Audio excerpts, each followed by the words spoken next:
కాపునాడు. తెలుగు జాతి ఆత్మగౌరవాన్ని ఈనాడు దినపత్రిక, ఈటీవీల ద్వారా నలుదిశలా వ్యాప్తి చేసిన ఘనులు రామోజీరావు అని కాపునాడు జాతీయ అధ్యక్షులు గాళ్ల సుబ్రహ్మణ్యం పేర్కొన్నారు. బుధవారం ఉదయం విజయవాడలోని బాలోత్సవ భవన్ లో జరిగిన రామోజీరావు సంస్మరణ సభకు ఆయన హాజరై నివాళులు అర్పించారు. జోహార్ రామోజీరావు గారు. రామోజీరావు గారి గురించి మాట్లాడాలంటే మేధావితనం అవసరం లేదనుకుంటా. చిన్నపిల్లల్ని అడిగినా సరే రామోజీరావు గారి గురించి ఈనాడు అనే ఒక ఫ్లూయిడ్గా చెప్పగల అంత గొప్ప వ్యక్తి. అంటే ఇవాళ మీకు చిన్న ఉదాహరణ ఏంటంటే, నా అదృష్టం, నేను నిక్కర్లు వేసుకునే టైంలో అంటే 1965, 66 ఆ ప్రాంతంలో మాకు గాంధీనగర్ పక్కన హనుమాన్పేట అని ఉండేది విజయవాడలో. దాంట్లో పండాలేని శ్రీ అంజయ్య నాయుడు గారు అని ఉండేవాడు, బొగ్గు వ్యాపారం చేసే వ్యక్తి. ఆయనను రామోజీరావు గారు స్నేహితులు. వీళ్ళిద్దరూ గాంధీనగర్లో మాకు తాజ్మహల్ హోటల్ అని ఉండేది మా ఫాదర్కి. ఆ హోటల్కి టిఫిన్కి వచ్చేవాడు. అప్పుడు నిక్కర్లు వేసుకున్న టైంలో ఆయన చూశాను.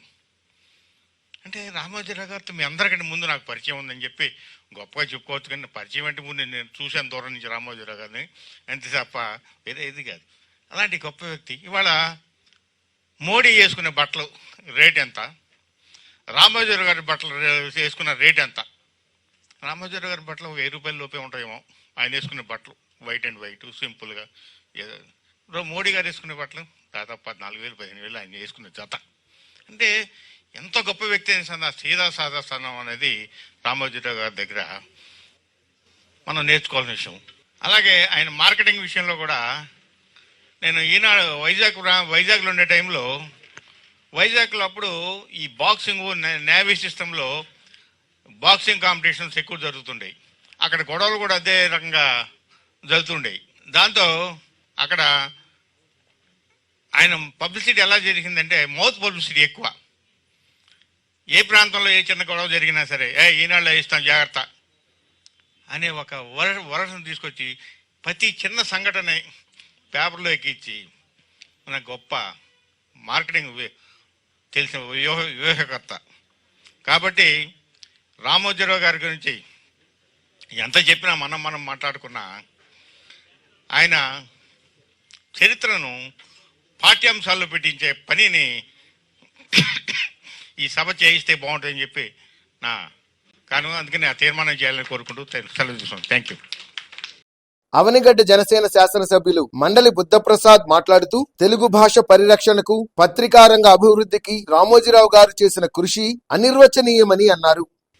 తెలుగు జాతి ఒక దిగ్గజం లాంటి మహోన్నత వ్యక్తిని కోల్పోయిన సందర్భంలో వారికి అంజలి ఘటించడానికి ఈ సమావేశం ఏర్పాటు చేసిన నిర్వాహకులకి ముందుగా నేను అభినందన తెలియజేసుకుంటున్నాను.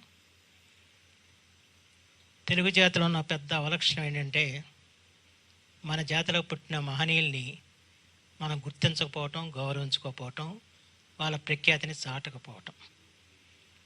అందువల్ల ఎందరో మహానుభావులు దేశ స్థాయిలో నిలబడదగ్గ గొప్ప వాళ్ళ యొక్క చరిత్రలను మనం చాటుకోలేని పరిస్థితి ఏర్పడింది. అయితే మన కాలంలో మన అదృష్టం ఏంటంటే, రామోజీరావు గారు లాంటి ఒక మహోన్నత వ్యక్తి కాలంలో మనం జీవించామని చెప్పుకోవటం మనకు అదృష్టం నేను భావిస్తాను. తెలుగు పత్రికా రంగానికి ఆద్యుడు కాశీనాథన్ నాగేశ్వరరావు గారు, ఆయన కూడా అమృతాంజనం ద్వారా వ్యాపారం చేసిన వారే.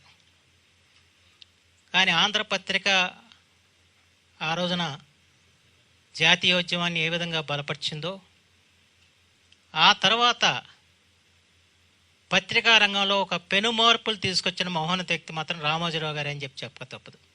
ఈ కార్యక్రమంలో సీనియర్ జర్నలిస్ట్ నగేష్ మూర్తి సంకలనంలో వెలువడిన అమరావతి నగర అపురూప శిల్పాలు చరిత్ర యాత్ర అనే గ్రంథాన్ని ఆవిష్కరించారు. తెలుగు జాతి గర్వించే అక్షర తేజమా,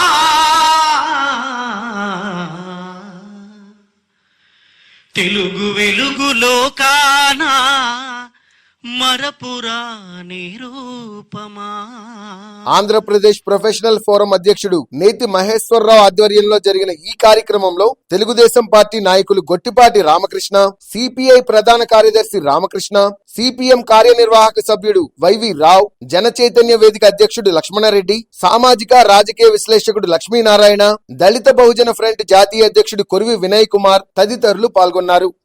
విజయవాడ కేంద్రంగా ఆంధ్రప్రదేశ్ లోని ప్రతి పార్లమెంట్ పరిధిలో కాపునాడు ఫౌండేషన్ ఆధ్వర్యంలో విద్యార్థులకు వేరువేరుగా కీర్తిశేషులు మిరియాల వెంకట్రావు స్మారక విద్యాగృహాలు అంటే కాపు విద్యాభవన్ల ఏర్పాటు జరగనుంది. 5వ తరగతిలో ఆర్థిక ఇబ్బందుల వల్ల చదువు ఆపేసిన పేద కాపు కుటుంబంలోని బాలబాలికలను గుర్తించి కాపు విద్యాభవన్లో చేర్పించి వారిని ఉన్నత విద్యావంతులుగా తీర్చిదిద్దే బృహత్ సంకల్పంతో కాపునాడు ఫౌండేషన్ ఈ విద్యా ఉద్యమాన్ని మొదలుపెట్టింది.